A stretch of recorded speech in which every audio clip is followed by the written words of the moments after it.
Sir அன்னைக்கு ஒரு தகவல் கொடுக்கும்போதே நான் நோட் பண்ணி வச்சிருந்தேன். அதனால தான் ரெண்டாவதா இந்த ரிப்போர்ட்டை ஒரு சீனியர் டாக்டர் கிட்ட கொடுத்து கன்ஃபார்ம் பண்ணிக்கிட்டேன். டாக்டர் நீங்க இப்ப என்ன சொல்ல வரீங்க? இந்த 2 கேசஸுமே டிஃபரெண்ட் சார். இந்த மரணத்துக்கு காரணம் கழுத்துக்கு கீழே 11 சென்டிமீட்டருக்கு நீளத்துல ஒரு காயம், அதுவும் ஒரு ஹெவி ஷார்ப் நைஃபை வச்சு பண்ணிருக்காங்க.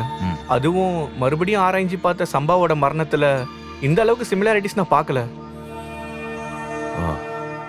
ஒன்று ஒரே குரூப்பை சேர்ந்த பல வகையான தாக்குதல்கள், இல்லைனா அவங்க வேணும்னே ஏற்படுத்தின மாறுதல்கள். நீங்க சொன்ன ரெண்டாவது தான் சாத்தியம் சார். ஆமா சார்.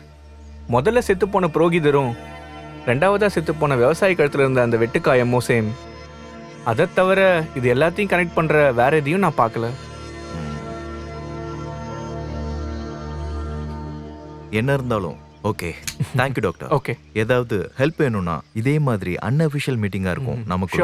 ஓகே, இங்கே தானே எங்கேயே வச்சேன்.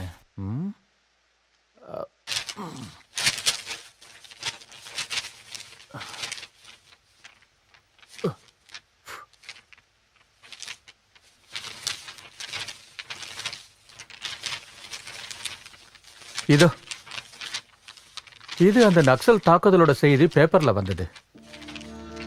நீங்க கேட்ட அந்த பொண்ணோட நியூஸ் அதோ அங்க கீழே இருக்கு பாருங்க.